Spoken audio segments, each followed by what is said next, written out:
Hey, hello, CA aspirants. Welcome to Edu Adda by Sailesh Goenka. Yes, it has been official now. Bharat के ये राजपत्र that is the gazetted of India, इसमें आ गया है अब आपका अनाउंसमेंट कि सीए का जो न्यू सिलेबस है वो अब एक्सेप्ट हो चुका है। उसका सजेशंस के लिए भी अब जो ओपनिंग था वो भी आ चुका है। तो अब आप लोग को बहुत ज्यादा डिटेल में जानना जरूरी है कि क्या क्या चेंजेस है। तो मैं एक समरी फॉर्म में आप लोग को एक कंपैरेटिव शीट से दिखाऊंगा कि क्या पहले था आपके सिलेबस में और अब क्या होने वाला है। सारे लेवल्स पे that is foundation, inter, finals, सब में काफी सारा मेजर चेंजेस है। वो मेजर चेंजेस तो है ही, उसके अलावा बहुत इंपॉर्टेंट एक अनाउंसमेंट आज ही सीए इंस्टीट्यूट ने किया है। वो अनाउंसमेंट क्या है? वो अनाउंसमेंट है जो लोग दिसंबर में अभी भी foundation under the old scheme देना चाहते हैं, उसके लिए 1 जुलाई 2023 is the last day of registration under the foundation under existing scheme. ये आ चुका है अनाउंसमेंट। इसके अलावा और क्या अनाउंसमेंट है? अगर आप इंटरमीडिएट या फाइनल कोर्स के लिए under the existing scheme exam देना चाहते हैं तो लास्ट डे है नेक्स्ट 8 डेज ओनली, 30 जून को वो लास्ट डे है। इसी तरीका से आपका जो न्यू स्कीम के अंदर नया से रजिस्ट्रेशन जो है वो कब से आएगा और साथ ही साथ कन्वर्जन कब से स्टार्ट हो जाएगा? 2 अगस्त। 2 अगस्त से ये स्टार्ट होने वाला है। और साथ में आपका इंटरमीडिएट और फाइनल के लिए जो कन्वर्जन है और जो चेंजेस है वो immediately 1 July that is CA day, उस दिन से ही आपका ये स्टार्ट होने वाला है।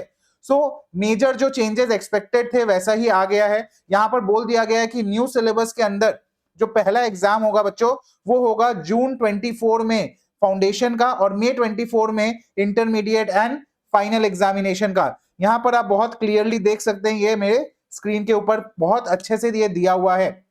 अब आपका अगर आप अभी भी 3 इयर्स के आर्टिकलशिप पीरियड में ज्वाइन करना चाह रहे हैं तो उसके लिए रजिस्ट्रेशन इज लास्ट डे 30 जून में।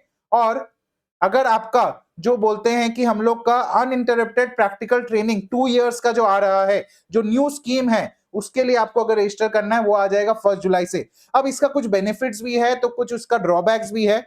अगर आप 3 इयर्स का कर रहे हैं तो उसका कुछ बेनिफिट्स था, 2 इयर्स का में कुछ और बेनिफिट्स है। तो मैं एक बार क्विकली आपको इसके लिए रिकैप कर देता हूं।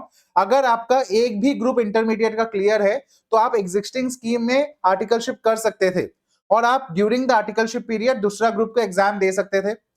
बट अगर आपका बोथ ग्रुप क्लियर है तो you should save 1 year and आपको न्यू स्कीम के अंदर आना चाहिए। न्यू स्कीम में आपको बीच में एग्जाम देने के लिए मौका नहीं मिलेगा।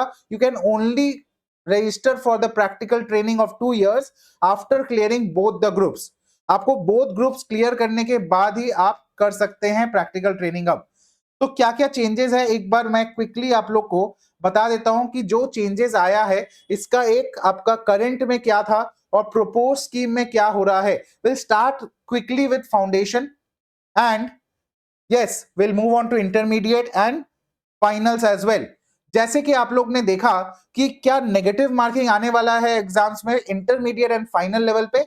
यस, एब्सोल्युटली आने वाला है। इतना दिन नेगेटिव मार्किंग कहीं भी नहीं था एक्सेप्ट फॉर फाउंडेशन, बट अब आ गया है वो इंटरमीडिएट और फाइनल लेवल पे भी। बहुत मेजर चेंजेस है, पेपर्स कुछ कम किए गए हैं, बहुत सारे मेजर कॉन्सेप्ट्स में चेंजेस आया है, एग्जामिनेशन पैटर्न में चेंज आया है। तो प्लीज इस वीडियो को एंड तक देखिए। अगर आपके कुछ फ्रेंड्स हैं जो लोग आगे सीए में आने वाले हैं तो उनके लिए ये वीडियो बहुत इंपॉर्टेंट है, उनको प्लीज गाइड करने के लिए ये वीडियो शेयर करिए और चैनल को सब्सक्राइब जरूर करिए।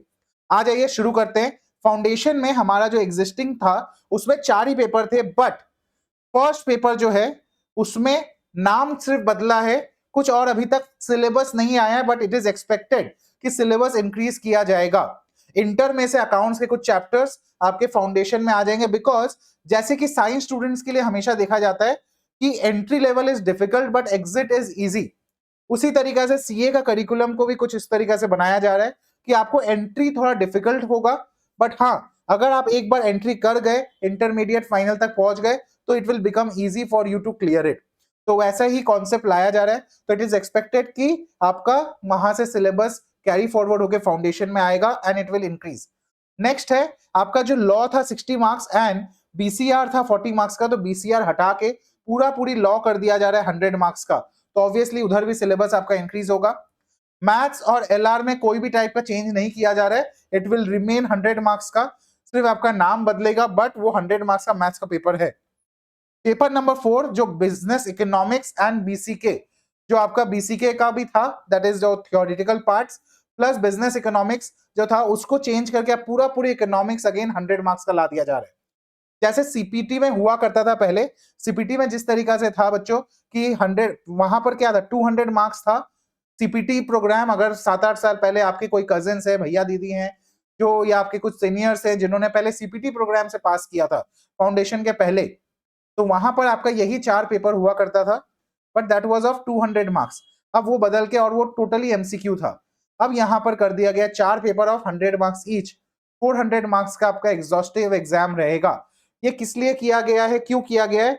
ये जो आपका प्रपोज स्कीम का ये समरी जो है, ये मैं अपने टेलीग्राम चैनल पे पोस्ट कर दूंगा आफ्टर द वीडियो, तो आप लोग टेलीग्राम चैनल ज्वाइन कर सकते हैं नीचे दिए हुए डिस्क्रिप्शन से। ऑलराइट, सो मूविंग फॉरवर्ड, अब हम लोग का जो चेंज आ रहा है वो क्या है?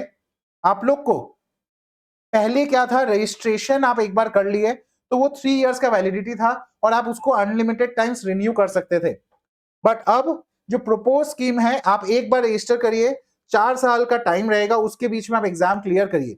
अगर आपने नहीं किया या कोई भी कारण से आपने वो एग्जाम नहीं दिया, तो 4 साल के बाद वो आपका लैप्स हो जाएगा और आप उसको रीवैलिडेट नहीं करवा सकते, you can not enter any more. Alright, next, अब क्या था, पहले आपका था 40% आपको एक पेपर में लाना होता था पास करने के लिए, एंड ओवरऑल आपका 50% का क्राइटेरिया था। अब क्या है, अब हर पेपर में आपको 50% लाना ही होगा, 50% लाना ही होगा, और जहां पर आपका पेपर नंबर 3 और पेपर नंबर 4 दैट इज आपका इकोनॉमिक्स और मैथमेटिक्स का पेपर अभी भी आपका कौन सा पेपर रहेगा, एमसीक्यू पेपर रहेगा, अभी भी एमसीक्यू पेपर रहेगा, पेपर नंबर 3 और पेपर नंबर 4 जहां नेगेटिव मार्किंग रहेगा, that will be as it is. Moving forward to the intermediate students, intermediate students के लिए थोड़ी सी राहत की सांस है। पहले आपका 8 पेपर्स हुआ करता था, अब जो प्रपोज स्कीम था वो एक्सेप्ट हो चुका है, अब ये प्रपोज नहीं रहा, अब ये एक्सेप्टेड है, अब ये एक्सेप्ट हो चुका है, ठीक है। एक्सेप्टेड स्कीम बोल रहा है कि अब आपके 6 पेपर्स रहेंगे, 6 पेपर्स। अकाउंट्स जो कि पहले 2 पेपर था, 1 and paper number 5, 1 and paper number 5, अब उसको बदल के कर दिया गया सिर्फ paper number 1 which is advance accounting. Alright, पहले आपका कॉर्पोरेट एंड अदर लॉज था, अब सिर्फ कॉर्पोरेट लॉ रह जाएगा, अदर लॉज को हटा दिया जाएगा, बिकॉज इसके पीछे बहुत बड़ा रीजन है कि आप जब फाइनल लेवल पे आओगे वहां एक बहुत ही इंपॉर्टेंट और बहुत ही बड़ा पेपर रहता था लॉ का, अब वो पेपर वहां से हट जा रहा है। तो यस, तो यहां पर आपका लॉ आ जा रहा है, साथ में cost and management accounting as it is है, टैक्सेशन है, auditing and code of ethics है, फिर एफएम है और एसएम है। क्या हट गया सर? ईआईएस, ईआईएस जो कंप्यूटर का पेपर था, बच्चों को बहुत ज्यादा प्रॉब्लम्स रहता था उससे, वो पेपर अब हटा दिया जा रहा है और उसको सेल्फ इवैल्यूएशन मॉडल में डाल दिया जा रहा है। यस, और इकोनॉमिक्स फॉर फाइनेंस भी हटा दे रहे हैं, क्योंकि इकोनॉमिक्स ऑलरेडी 100 मार्क्स का अपने फाउंडेशन लेवल पे क्लियर कर लिया है, तो अब आपको इकोनॉमिक्स का यहां पर जरूरत और नहीं है। ओके, बहुत मेजर जो चेंजेस आ रहे हैं कि जहां भी एमसीक्यू रहेगा, जहां भी एमसीक्यू रहेगा वहां 25% नेगेटिव मार्किंग रहेगा। पहले जय माता दी चलता था बच्चा, और वहां से आप बहुत बार मार्क्स ले भी आते थे क्योंकि नेगेटिव मार्किंग नहीं था, बट अब वो नहीं चलेगा, अब 25% का नेगेटिव मार्किंग आ रहा है। ओके, ये सब तो नॉर्मल चेंजेस हैं। अब जो मेजर चेंज आ रहा है वो है यहां पर, वो है आपका पास परसेंटेज में और साथ ही साथ आपका एग्जामिशन का क्राइटेरिया में। पहले था आपका 40% आपको एक पेपर में लाना है, 50% ओवरऑल लाना है, वो एज इट इज है। अगर आपका 60% मार्क्स आता था किसी भी पेपर में और आपका वो ग्रुप क्लियर नहीं होता, you could claim exemption up to 3 terms. अभी भी वहां तक सेम है, वहां तक अभी भी सेम है कि आपको 60% आया, आप 3 टर्म्स तक क्लेम करो। अगर 3 टर्म्स तक भी वो नहीं होता है आपका ग्रुप क्लियर, तो 4th टर्म ऑनवर्ड्स आपका वो पेपर परमानेंटली क्लियर्ड माना जाएगा, परमानेंटली क्लियर्ड, एंड आपको बाकी बचे हुए पेपर्स में 50% लाना होगा इंस्टेड ऑफ 40%। आपको 50% मार्क्स लाना होगा instead of 40% marks, and that is an important change. अगर आपको चाहिए कि आपका नॉर्मल रहे 40% और ओवरऑल में 50% रहे, then you have to leave your exemption, आपको अपना एग्जामिशन को लेट गो करना होगा। but वो after 3 attempts only. Yes, and now the final examination. Final में भी पहले 8 पेपर्स हुआ करते थे, अब आपका यहां पर भी 6 पेपर्स कर दिया जाएगा. मेजर जो चेंज आ रहा है वो है आपका पेपर हटाया जा रहा है लॉ का. जो पेपर नंबर आपका रहता था 4, पेपर नंबर 4 जो लॉ का था उसको हटा दिया गया है, और पेपर नंबर 6 जो आपका ओपन बुक एग्जामिनेशन रहता था उसको भी हटा दिया गया है. अब आपका 6 पेपर क्या क्या आने वाला है. एक है FR, that is your accounting. फिर एडवांस फाइनेंशियल मैनेजमेंट, जो पहले बोला जाता था स्ट्रेटेजिक फाइनेंशियल मैनेजमेंट. नेक्स्ट आपका एडवांस और auditing and professional ethics as it is है. फिर आता है direct tax laws and international taxation. Direct tax laws and international taxation ये आपका ग्रुप 2 में 7th नंबर पेपर था. और फिर आता है paper number 5 which is indirect tax laws. Indirect tax laws and paper number 6 will be integrated business solution, will be a case study based strategic management paper. ठीक है sir, कहां change आया, कहां आया सर. कॉस्ट मैनेजमेंट जो था उसको हटाया गया है और लॉ को हटाया गया है.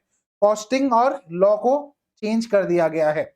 यहां पर भी सेम कॉन्सेप्ट है कि अगर आपका एमसीक्यू पेपर है जहां पर भी, तो उसमें आपका 25% नेगेटिव मार्किंग रहेगा. और साथ ही साथ यहां पर पहले जो था कि आपका सिर्फ हर ग्रुप का 2-2 पेपर में एमसीक्यूज थे, हर ग्रुप के 2-2 पेपर में, अब आपका ऑल पेपर्स में एमसीक्यू रहने वाला है. ऑल पेपर्स में एमसीक्यू रहने वाला है. यस, एब्सोल्युटली ऑल पेपर्स में एमसीक्यू रहने वाला है. ये एक मेजर चेंज आ गया है. पहले एक बहुत बड़ा बात आया है यहां पर कि अब आपको एलिजिबिलिटी क्या है आपका फाइनल एग्जाम में अपीयर करने का. पहले क्या था, आपको बोथ ग्रुप्स क्लियर करने हैं, 2.5 इयर्स ऑफ आर्टिकलशिप क्लियर करना है, एडवांस आईटीटी और एमसीएस क्लियर करना है. ये सारा करना होगा. लेकिन अब प्रपोजल में चेंजेस है, आपको बोथ ग्रुप तो क्लियर करना ही है. साथ ही साथ आपको कुछ सॉफ्ट स्किल्स एंड आईटी का जो कोर्सेज है उसको कंप्लीट करना है. आपको 4 सेल्फ पेज्ड मॉड्यूल्स, 4 सेट आपको सेल्फ पेज अपने हिसाब से करके 4 पेपर क्लियर करने हैं. ओके, एंड आपको क्या करना है, after completion of 6 months from the end of the 2 years practical training period before the first day of month in which examination have held. मतलब आपको क्या करना है, 2 साल का आर्टिकलशिप तो है ही, बट उसके बाद 6 महीना का स्टडी ब्रेक लेना है. 6 months का आपको स्टडी ब्रेक लेने के बाद ये आर्टिकलशिप कंप्लीट हुआ, फिर 6 months का स्टडी ब्रेक के बाद ही आप अपना एग्जामिनेशन आप दे सकते हो. Yes, this is a very very major changes. All right, same as intermediate, यहां पर भी सेम चीज है. आप 3 अटेम्प्ट्स तक अपना कैरी फॉरवर्ड कर सकते हो. 4th अटेम्प्ट ऑनवर्ड्स या तो यू कैन चूज कि ये परमानेंटली पास हो गया ये paper and I will score 50% in the remaining papers, और I will surrender my examination and give all the papers again. Alright, तो ये था आपका ओवरऑल पूरा का पूरा चेंजेस. अगर आप सीए बन चुके हैं, तो आपको क्या करना होगा, सीए बनने के बाद आपको अगर अपना सीओपी लेना है तो पहले कोई रेस्ट्रिक्शन नहीं था, आप सीए बनते ही इमीडिएटली ले लो. बट अब आपको सीओपी अगर लेना है तो at least you have to work 1 year under a CA firm after post qualification. Post qualification आपको 1 year का एक ट्रेनिंग लेना होगा या आपको उनके साथ काम करना होगा, तभी आपको अपना पर्सनल सीओपी मिलेगा. तो ये था ओवरऑल चेंजेस. और एक बार मैं बता देता हूं क्या अभी अनाउंसमेंट भी आया है. तो अनाउंसमेंट है, जिनको भी एग्जिस्टिंग स्कीम में रहना है तो 1st of July is your cut off date.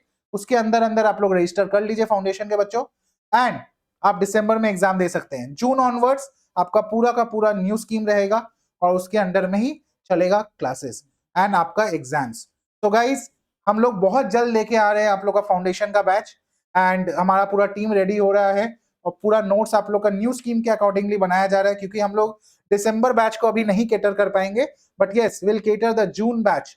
तो बहुत जल्द आपका वो अनाउंसमेंट आ जा रहा है. तो stay tune to the channel, और इस चैनल को सब्सक्राइब करके बेल आइकन दबाना बिल्कुल मत भूलिए.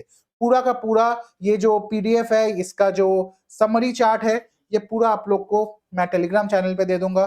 टेलीग्राम चैनल का लिंक आपको डिस्क्रिप्शन में मिल जाएगा. Thanks for watching guys. Keep studying, negative marking से डरना नहीं है. बस यस, ये सारे चेंजेस विद अपग्रेडेशन आते रहेंगे, तो हम लोग को उसके साथ मिलके चलते जाना है. Thank you so much for watching till the end guys. Thank you so much, lots of love, bye bye, have a nice day, bye guys.